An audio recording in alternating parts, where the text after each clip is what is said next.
mugiye kongera gukora n'Imana bundi bushya. Imana igiye gukora namwe bundi bushya. Abaribyo bagiye kuriba bundi bushya. Abavuga ngo tubagiye kuvuga ubutumwa bundi bushya mu izina rya Yesu Kristo. Ndagira ngo nawe wisengere, nawe senga za mu isengesho. Nawe nari ibintu Imana ikora, nawe Imana ikingura imiryango, ubutabazi bw'Imana bumanuke, umucyo w'Imana umanuke. Hey!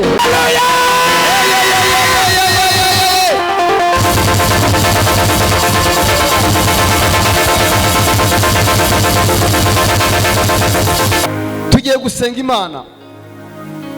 Imana yambwiye impereza rino jambo, yambwiye ngo igiye gufata umwuka wayo iwusuke ku bantu bayo. Igiye gufata imbaraga zayo izibasukeho. Haleluya. Mugiye kongera gukora n'Imana bundi bushya. Imana igiye gukora namwe bundi bushya. Abaribyo bagiye kuriba bundi bushya.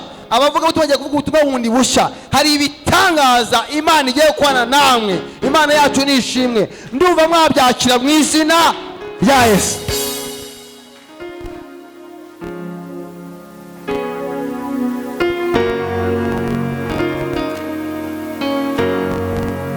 Iri jambo ntabwo ryaziye ubusa.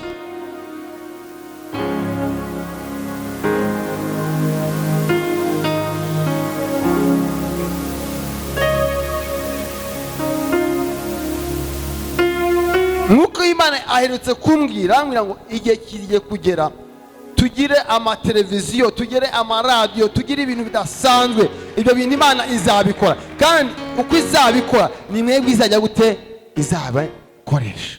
Yesu nashimwe cyane. Haleluya. Reka dusenge kubw'ijambo ry'Imana. Kubw'ijambo ry'Imana. Kubw'ijambo ry'Imana.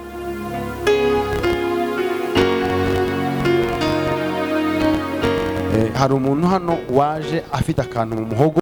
Hari uwaho afite icyo kibazo, afite akantu mu muhogo yumva katameze neza. Waba ufite icyo kibazo, ngwino hano. Cyatangiye ryari? Ibyumweru 2. Ukumva gute? Hindukira hano.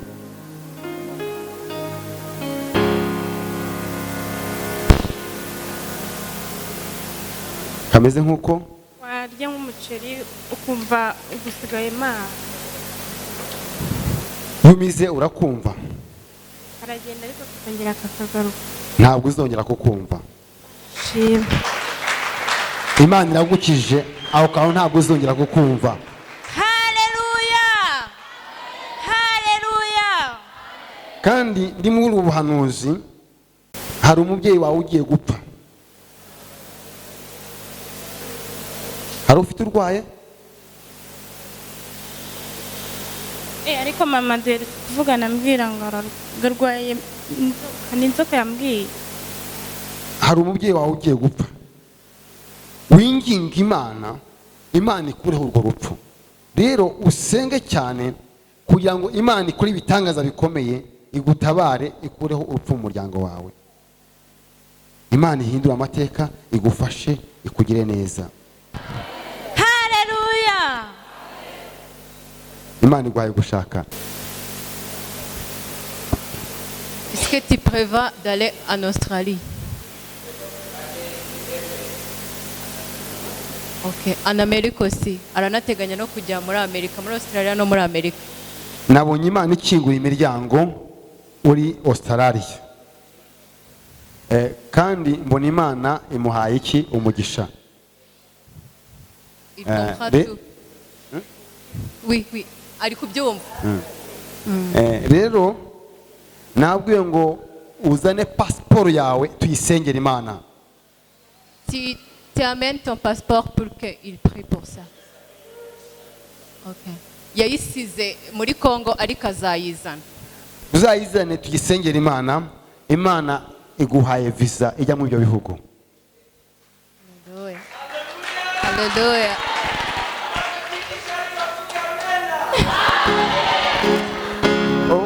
Ubwo azi kuvuga badafite ishyari, Ikinyarwanda iracyumva kabisa.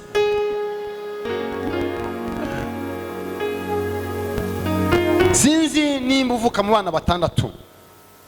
que tu as des frères et sœurs aussi nombre. Ils sont 6.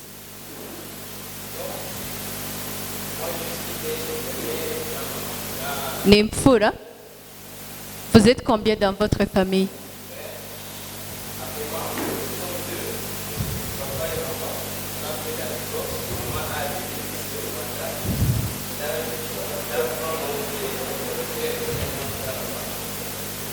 Ni imfura mu muryango kuri se na nyina, avukana n'abana babiri, ariko kuko ise na nyina batandukanye mama we yaje inaha mu Rwanda, ariko abo bavukana ni babiri gusa kandi ni imfura. Mama hari abandi bana yabyaye cyangwa papa abandi bana yabyaye?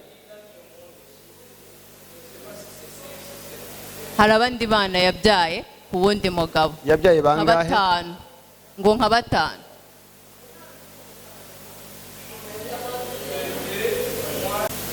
Hari imbaraga z'igitangaza mu maraso ya Yesu masa. Hari imbaraga z'igitangaza mu maraso ya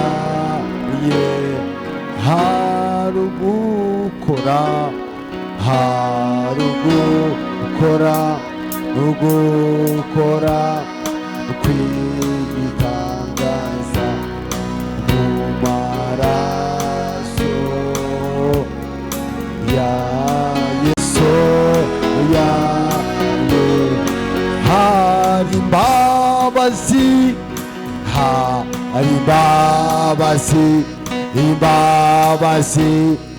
z'igitangaza mu maraso ya Yesu masa. Hari imbabazi z'igitangaza mu maraso ya Yesu. Zamukirana cyawe dusenge. Mana ya Aburahamu, Mana ya Isaka, Mana ya Yakobo, turagushimiye ko ari wowe uduhaye iri jambo ryiza. Turagushimiye ko uri Imana igira neza umunsi ku munsi. Nta yindi Mana imeze nkawe, urahambaye. Ronesore terezo zike ayinivo mazo zike. Ndahesha abantu umugisha mu izina rya Yesu Kristo. Imbaraga zawe z'abahoze kubitwa hasi. Roneso tire nezo kerebo. Ayinizo retejo zike. Ndahanura ku buzima bwabo, ndahanura amahoro, ndahanura ubuzima bwiza, ndahanura imibereho myiza mu izina rya Yesu Kristo. Ndakubita hasi imbaraga z'abarwanyije, ndakubita hasi ibitero by'abarwanyije mu izina rya Yesu Kristo. Aba ni abahanuzi b'Uwiteka Imana isumba byose, aba ni abaragwa na Kristo. Ndahanuye mu izina rya Yesu imbaraga z'ubutsinzi zimanuka ku buzima bwabo, imbaraga z'Imana zimanuka ku buzima bwabo.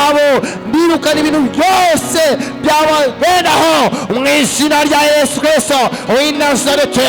Imbaraga z'abadayimoni ndazicashe, ndatasha imyuka mibi, ndatasha imyuka mibi mu izina rya Yesu Kristo. Ndagira ngo nawe wisengere, nawe senga za mu isengesho. Ndabona hari ibintu Imana ikora, ndabona Imana ikingura imiryango, ndabona Imana ikora ibitangaza. Zamura isengesho imbere y'Imana. Hari ibyakunanizaga bigatuma wivovotera Imana, ariko Imana iramanutse kano kanya, itanze ubushobozi, itanze imbaraga. Roneso neterezo zike, roneso nebamere zike, ayinire nesore teyo zike. Ndirukana imbaraga zose z'abadayimoni, ndirukana imyuka yose y'abadayimoni. Ndatwika yopalezo zike, ibyabuza abantu bose amahoro, byabuza kunguka. Ndabahesha umugisha mu izina rya Yesu Kristo. Ndirukana imbaraga zose, yewe mbaraga wese imyuka mibi, ndagucashe, ndakwirukanye, ndagutwitse mu izina rya Yesu Kristo. Ubutabazi bw'Imana bumanuke, umucyo w'Imana umanuke. Hey, renesone tejozike, rineresone vamajozike, ainisone terejozike alevomare nezozike, rineresone vapalezike. Imbaraga z'Imana ubutsinzi, Mana urahambaye, Mana urakomeye, Mana urakomeye. Hey, renesone terejozike, we aidire terejozike.